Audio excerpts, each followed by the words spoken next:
Аялдама жокпу? Жокпу? Машина сүзүп кетсе эмне болот сизде? Жамгыр жазам эмне болот? Ошону айтып берип коюңузчу. Тек барабыз. Тегил жериңиз кайсыл? О талдын түйүнөбү? Талдын түйүндө. Мэр, аким. Буларга качан көзүнө сайып көрсөтмөйүнчө иштебейт экен да. Остановка ушул жер болобу? Ошо аялдама ушунун асты. Билбейм, ачса болобу, болбойбу, бирок азыр эми ошол видео аркылуу көрүп өздөрү бир реакция кылат болуш керек.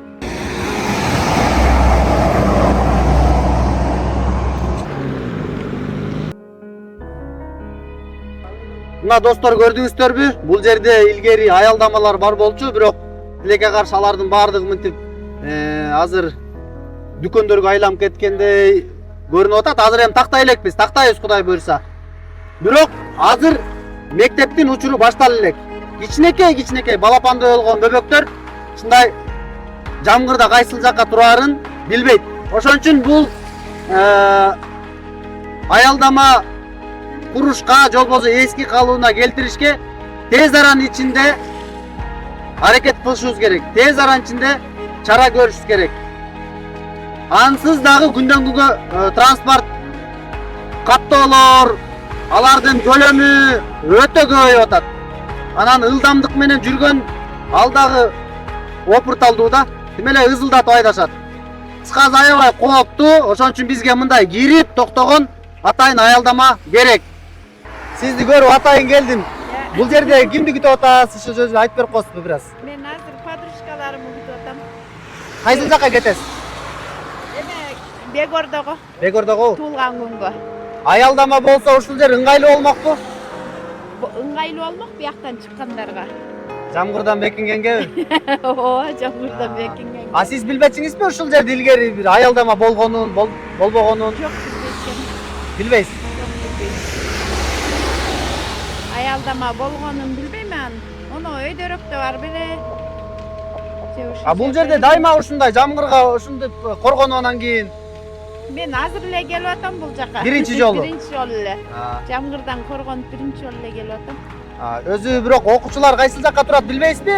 Окуучулар көбүнчө ушул жерге турат. Мен көп көрөм да окуучуларды, бияка өткөндөр, бияктан келгендер көбүнчө ушул жерге турат да. Ушул муун түйүнөбү?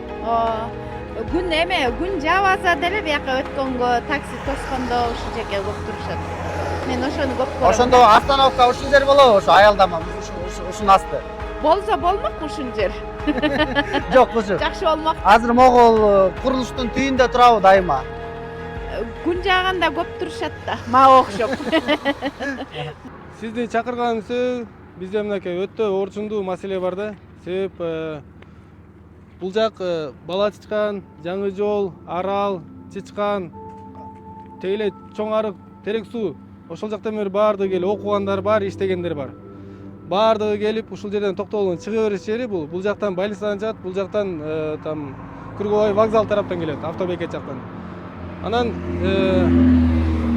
окуучулар 1-класстан 11-класска чейин ошондой эле ар кайсы структурада иштеген жумушчулар, аял кишиси бар, эркеги бар, баардыгы келип ушул жерде ысыкта, жамгырда, көчөдө турушат. Бул жерге тез аранын ичинде бир аялдама керек да.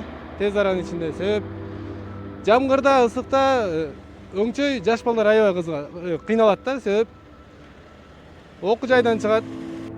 Окуу жайынан чыгып, жаш балдар кээ бирлери 1-2 класста эле анын баардыгы ата-энеси ээрчитип жүрө бербейт да. Баардыгы келишет, бул жактан өтүштөн кыйналат. Пешеходный знактар керек, же светофор, же надземкабы, же подземкабы бир керек да. Аябай орчундуу маселе. Бул ушул сөзсүз ушул нерсени кылыш керек.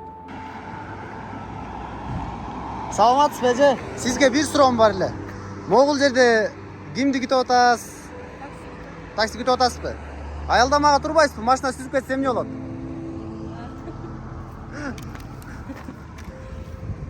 Аялдама жокпу бул жерде? Ушул жерге турабыз. Дайыма эле ушул жерге турасыздарбы? Жамгыр жазам эмне болот? Ошону айтып берип коюңузчу. Жамгыр жаза. Тек барабыз. Тегил жериңиз кайсыл? О талдын түйүнөбү? Талдын түйүндө. Жок, остановка жок.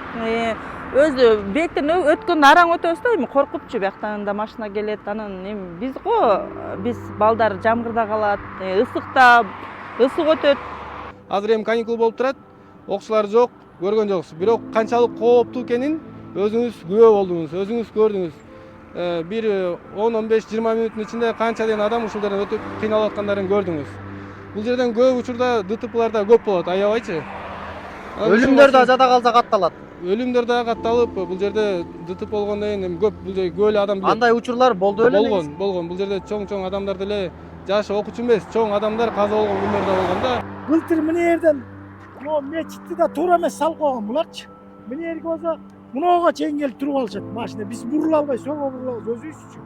Бурулган анан мейке кайрын астынан болду. Жа окуучу балдаргачы, окуучу балдар айылдан көп келдер. Ал үчүн могу качканактын тетиги дарагын ары алдырып ошол жерге салдырсаңар болот. Могу магазиндин катарын. Жери остановка тетиги наркыз болчу. Могу беркизи, могу кирпич болгон. Бирок могу жерде эме бар болчу. Отурганга керек, бала чага отуруп күткөн. Могу тротуар, анан бүт эле келип эле мына жерге токтоп алышат. Да. Өткөндө былтыр бирөө сүзүп кетип азыр өзү жазат отурду чөнтөгүнө. Могу хирургияда. Анан мэрдин кайрын астынан. Ал үчүн мэр адам мына жерден чечим алып туруп анан курса болот. Анткени мына жактан балдар көп келет. Толтура келет. Бул жерде знак турат азыр 60 деген знак турат. Бул жок дегенде алысыракта болуш керек эле да. Алысыракта болуш керек. Ага эч ким деле көңүл бурбайт. Өткөндөр 80-100 менен өтүп атат Бул го дейм. жерден эми азыр эч ким деле көңүл бурбайт. Бардыгы эле көрүп атпайсызбы? Катып өтүп атат. Пешоход жок. Бардыгы чуркап кыйналып өтүшөт. Аябай кооптуу. Кишини сүзүп кеткен күндөр да болгон. Авария аябай эле көп болгон бул жактан. Азыр өтүп көрөлүк. Мына биринчи машина уже өткөрбөйт мени. Уже машиналар келип атат. Жок дегенде мындай зебра керек эле. Зебра, если зебрага туура келбесе, баягы жолдун немелерине туура келбесе, анда жол үстүнөн өтүүчү көпүрө керек. Караңызчы, машиналардын келип аткан эмесин караңыз, аябай ылдамдыкта келет да буларчы.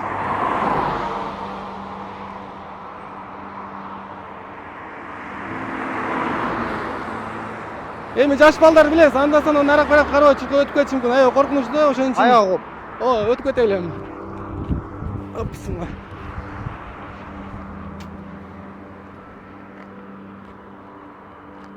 Мурда айтышат, мен го көрбөй калдым. Могу магазиндин ордунда аялдама болгон экен. Атайын аялдама. Бул Токтогул тарапка баратканда сол тарабында магазин турган жерде аялдама болгон экен. Оң тарабында да аялдама болгон экен. Кичинекей кезде билем, бул жерделерде таксилер турчу эле. Эми азыр жанагындай эле. Эмне үчүн сиздерге кайрылып атабыз? Мэр, аким, буларга качан көзүнө сайып көрсөтмөйүнчө иштебейт экен да. Же болбосо могул жерде бир өлүм катталмайынча. Бул жерге бир өлүм катталмайынча мындай реакция кылбайт экен да. Ошон үчүн эми азыр учурдан Бул жерден азыр Бейтапкана жактан келе жатканда тротуарларды да көргөз койбойсузбу? Барбы, жокпу? Наркы бетинде деле жок экен, берки бетинде деле жок экен. Тротуар жок, тиги жерге келип эле токтоп калган. Базар ошо болбосо ошолор көрсөтүп келейин сизге.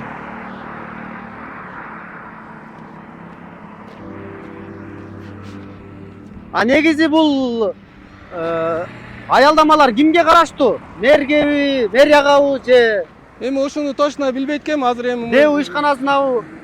Менин оюмча ушу ДЭУ ишканасына карайт болуш керек. караш керек. Бирок ДЭУ карайын десеңиз, мэрия деле караш керек бул нерсени. Мэрия эми элге мүмкүнчүлүк түзүп бериш керек да, шаар болгондон кийин бул жакта окуучуларды карап бериш керек. Окуучулардын бүт эмесин ыңгайлаштырып бериш керек да, жолунчу. Жарандардын кыскасы коопсуздугун камсыз бериш керек. Эми 1-2 түтүн үчүн эмес. Бул жакта канчадан айылдар турат. Аябай көп айылдар. Жана санап кеттим да.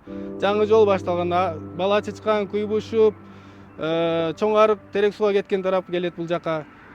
Чычканга чейин окуучулар келет. Биринчи класстан 11 класска чейин ар кайсы мектепте токтоо. Эң кызыгы илгери могул жактарда мындай жүрүүчү тилкелер бар болчу да, азыр ал жок. Бул бетинде да жок. Тиги бетинде салып келиптир, бирок ал дагы үзүлүп калыптыр. Негедир могул ушул көчөнүн аркы бетине чейин гана келген да, бул жака келген эмес.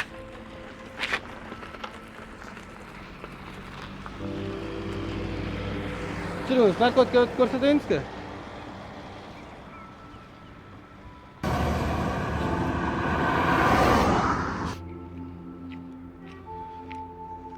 Менимче могул тротуар келип бул жака чыгыш керек эле да. Негедир бул жакта азыр тозулуп турат, бардыгычы. Токтоп калыптыр. Муну билбейм, ачса болобу болбойбу, бирок азыр эми ошол видео аркылуу көрүп өздөрү бир реакция кылат болуш керек. Болуш керек эле да, негизи көрүп атпайсызбы өзүңүз? Аябай кооптуу болуп атат да. Аябай Адамдар келип туруп эле чоң жолго чыгып кетип атат. Өзү аябай чыкпаш керек. кооптуу.